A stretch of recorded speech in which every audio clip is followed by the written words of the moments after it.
Greensfell Captains, Admiral Seth here, and today I'll be talking about, in my opinion, the best all-around Tier 6 battleship, specifically the Tier 6 Premium British Battleship Warspite.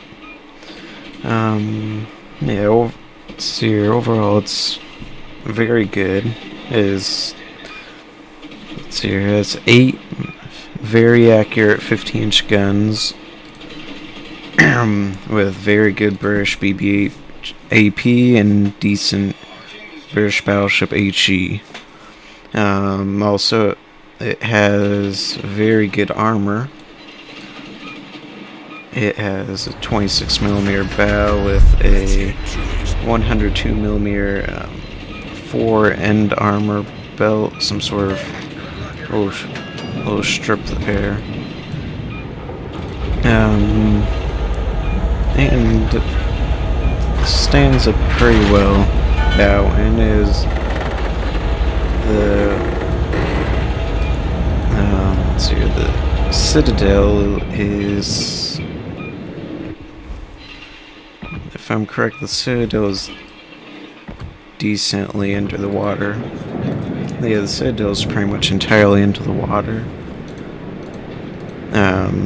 Secondary guns, it's fun to put a secondary build on it. It's not entirely practical, but it's fun, because then if you gain maximum range of 7.6, and it's some extra damage. It has moderate survivability for the tier, 53,800 hit points, compared to other tier 6 battleships. Queen Elizabeth has 53,100, Doria has 45,000, so it's moderate for the tier, and also it's one of the older British battleships. If I'm correct, it came out before any of the Techline British battleships came out. Has moderate has a 13 20mm Orlicons and 4 8 40mm guns, and then some of the secondary guns are dual purpose. Maneuverability, it has pretty decent speeds for Tier 6 at 23.5 knots with the turning circle radius of 550 meters and a rudder shift time of 11.3 seconds, which compared to, let's see here, Queen Elizabeth, it's better. It's a lot better than Queen Elizabeth.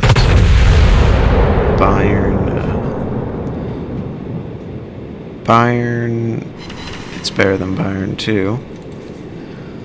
So overall, it has pretty good maneuverability. Concealment.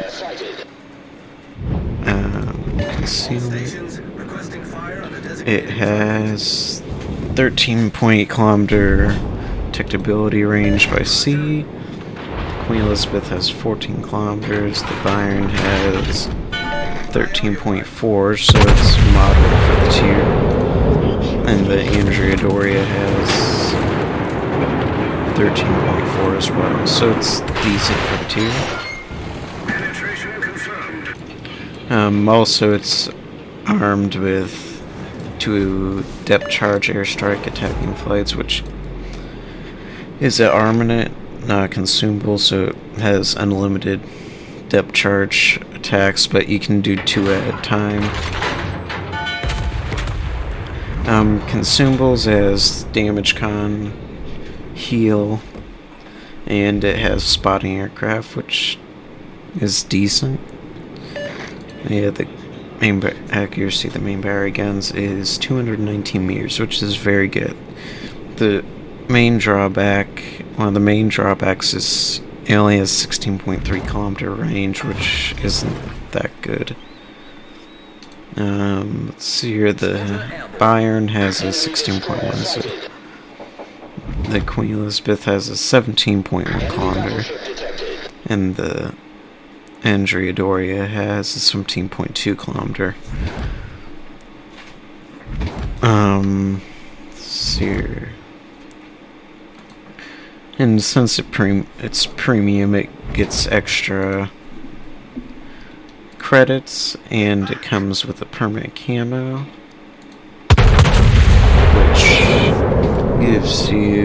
which reduces the cost of post-battle service by 10% and gives you 50% more XP. Oh yeah, the torpedo protection is 22%. Queen Elizabeth, it's 22% as well. The Bayern has lower, I'm pretty sure. 19%, not very much. The Andrea Doria has 32%. So it's kind of middle of the road.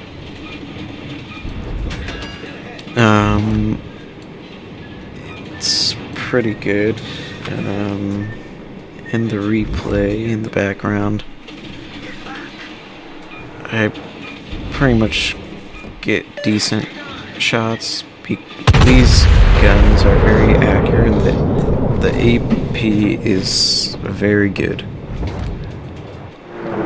especially against cruisers. A broadside cruiser to use, if you shoot at it and it's broadside, you're probably gonna get citadels on it. The main thing you probably won't get citadels on is like light cruisers, because they have everything armor. And well, actually, I wonder if this has the normal British short fuse time. It does not, but it is somewhat slow at 732 meters a second. Is this? For tier 8 it's slow, but I don't know. No, it's decent. Looks to be moderately decent for tier 6. But it does have good HE if you're like encountering a DD. So the chance of fire is 34%, maximum damage 5300, 64 meters a pen, and 732 meters a second. It's a moderate HE. If I were to go like the King George V, that's supreme HE with 44% chance of fire, 89 millimeters penetration, and a little bit faster shells. Also, the King George V has 10 guns.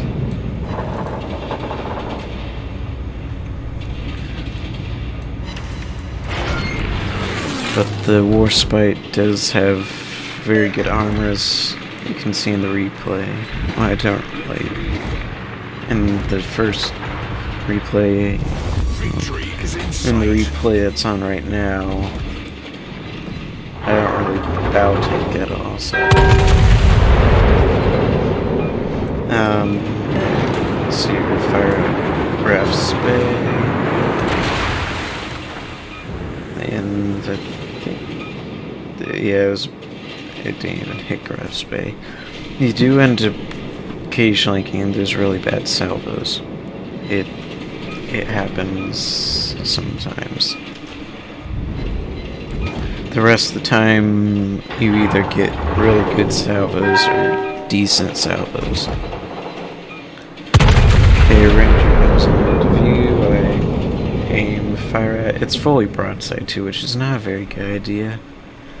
Because usually in Ranger, if it's broadside and you sneeze on it, it'll blow up. Get 2 over penetrations. I do get kind of bad shot on the Ranger. Grab speed, going fully broadside just about. Fire another salvo at Ranger. Oh, looks like it might be decent salvo, is it? No, decent. 2 penetrations. 5k, another salvo. Ooh. Citadel and destroy it. Now Graf's Bay is still going fully broadside. pretty much entirely ignorant that I'm there right next to it. So I wait for the rest of my guys. And fire broadside salvo at it. When it's fully broadside. One citadel, 15,000. Yeah, I pretty much decimated it for about a quarter of its health. And it's still going broadside. Yeah, when you get citadel by something, you don't just keep going broadside. So Makarov shooting at, I fire an last salvo at, see if I'll hit it and maybe get the kill. And I get the kill, and my team wins.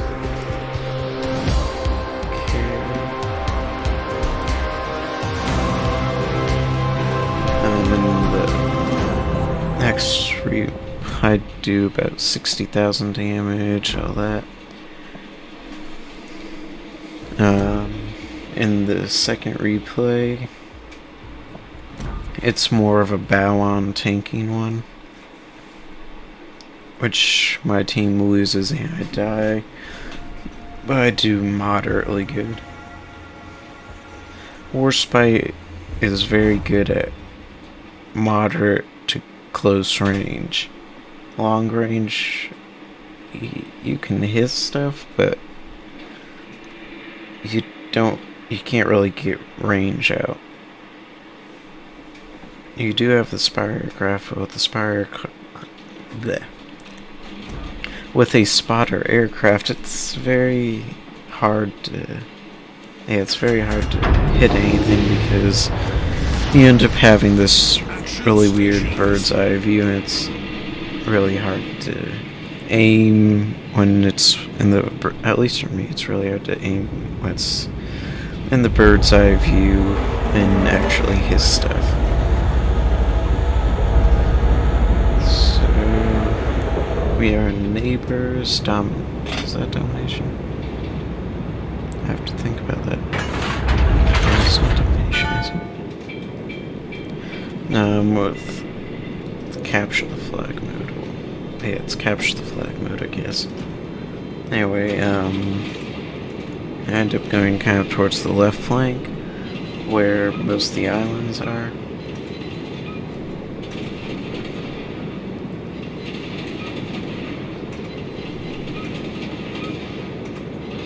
And for most of the game, it does seem like my team would have won, but after a while the enemy team kind of blew us up and decimated us until it was me and me and three other cruisers, or me, two cruisers and a destroyer? I don't remember. I think it was me and three cruisers. So just sailing on through the ocean, the line gets spotted, or Leon gets spotted.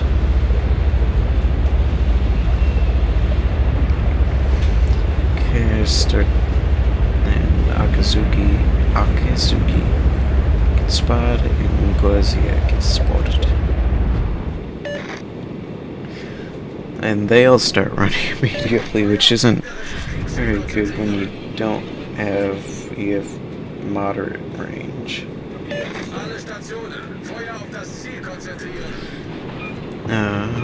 Dallas gets spotted too, so I decided it's going fully broadside. Aim, fire at it, and I get kind of a wonky salvo at it. I think so. Yeah, I get one penetration, so penetration, about 3,700 damage. Decent for penetration. Usually you get like 2,500 damage penetration. I don't know how to pronounce that, but it's going fully broadside. It's the, let's see, I think it's the, let me check, I think it's the tier 7 Italian cruiser.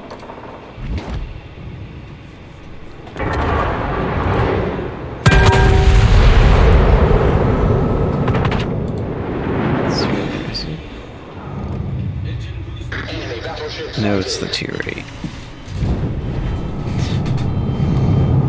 But yeah, it's zooming along fully broadside. I slow down behind this island, trenches behind me, using his exhaust smoke going at full speed, which helps me some because then helps me be undetected until I fire. Gami's moving up ahead, so I just move up ahead of everyone else. And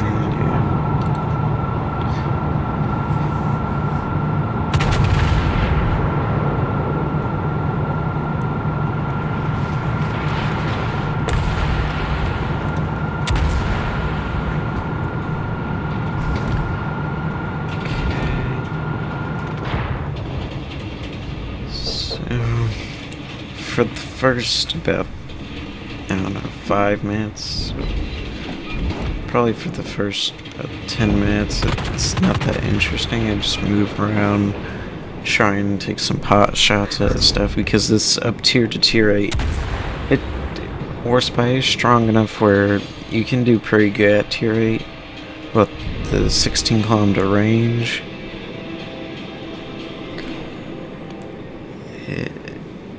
it's hard to hit stuff because at tier 8, starting out probably around tier 7, tier 8, you have a lot more ships that just sit in the back and snipe. And it makes everything a lot harder when you can't hit anything because everything's at 20 kilometers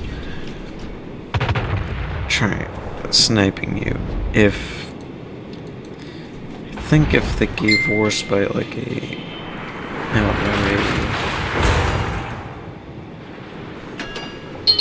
18 kilometer range, it would help a lot.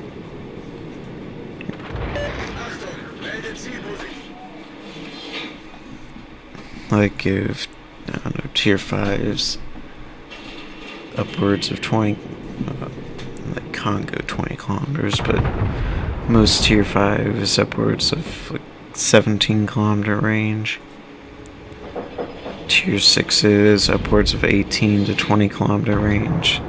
Same with tier 6s upwards of 18 kilometers. Of course you have like Fuso with a 20 kilometer range. And then tier 7s 20 kilometers, tier 8 25, 22 kilometers maybe. Tier 9 23 kilometers, and then tier 10 upwards of 25 kilometers. That might work decent. Anyway, I continue to move up the flank because what ends up happening is the rest of the enemy team starts supporting the part of the enemy team that the group I'm in is attacking. And that doesn't end up for them. It helps them a lot because now they have much more. They have many more ships. North Carolina, which has 9 16-inch guns. The main advantage for me is North Carolina has pretty bad armor. It's covered with 32mm of armor at tier 8. And at tier 8, most HE spammers can pen 32mm of armor. And just about everything at tier 8, every battleship can pen 32mm of armor.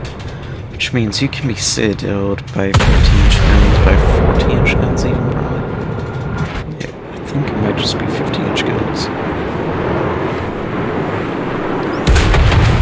And that means it makes it a decent amount harder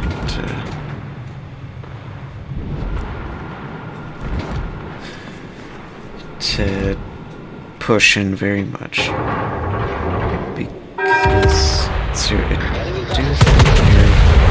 icebreaker bow or a little bit thicker frontal bow, but it's not very thick, I don't think. Torpedoes dead ahead. No, you have 32mm frontal plating, and then yeah, you're pretty much covered 32mm. On the middle deck, it's 38mm. Rear covered 32. It's yeah, not very fun. You can't show broadside at all, or you're pretty much confirmed to get lots of damage taken off. Let's get a decent shot off at Leon. Enemy cruiser sighted.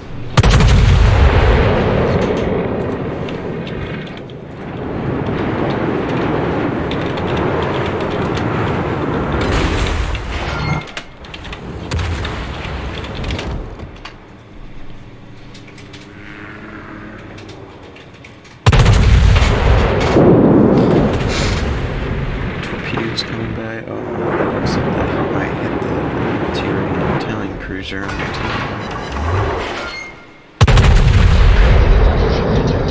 team. See, North Carolina, by the time my guns load, Torpedoes to load. and get reloaded, I get behind the island. So I decide to just keep going straight ahead, Torpedoes and dead ahead. right now we're kind of tied by ships, but not by points. The enemy team has a few more points.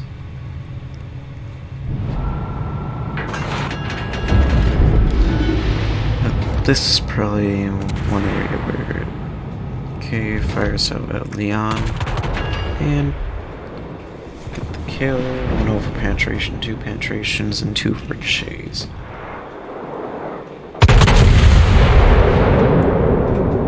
Trying to figure out what to fire at. Enemy cruiser sighted. Enemy battleship sunk. So let's start kiting back because I don't want to go up front and just get decimated.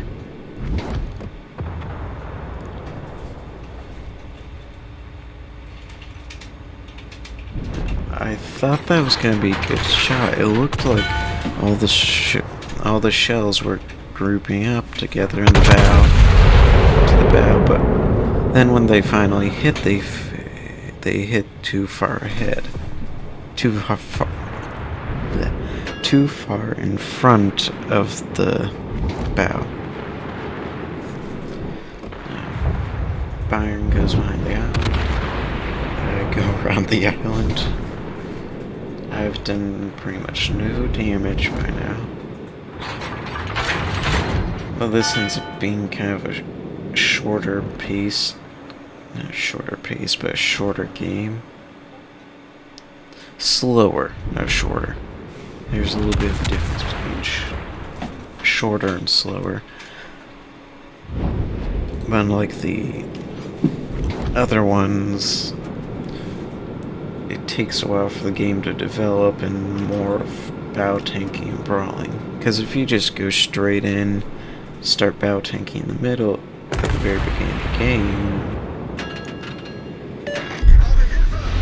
you aren't going to survive very long. North Carolina, pretty close broadside, so I fired a salvo thinking I'm probably gonna get a chunk out of him. 1100. I thought I was gonna get a chunk of damage off of him. Maybe even 7. The shell's kind of formed in a wonky into a wonky salvo. It was fully broadside. And there's not very much I can do about it. Fire again, because my guns reload. Time and shells. 1 non-penetration, 1 ricochet. I'm starting to get really bad salvos now.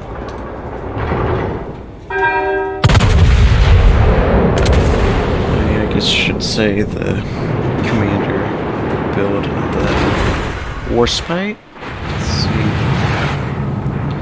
Upgrades. Main armaments mod 1. Damage con mod 1. Secondary battery modification 1. And I went with steering gears mod 1. You could also go with damage con mod 2, which would probably be better. Commander build, I have a 13-point commander on Warspite. I have emergency repair specialist for 1-point skill. Fire. Then grease the gears for 2-point.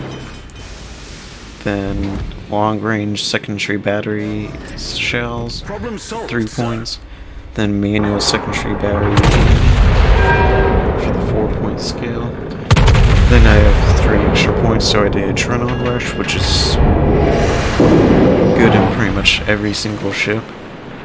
Fire. It's good in every single ship, not just pretty much. Well, maybe not aircraft carrier. It won't be. I don't know. Will it be practical in an aircraft carrier? But if you don't know, Adrenaline Rush is every time you lose a hit point, it reduces all your running times by a little bit. So it ends up being a very useful skill.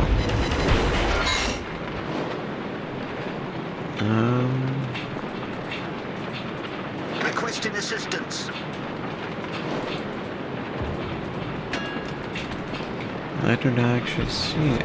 Yeah, I don't see it for the aircraft carriers.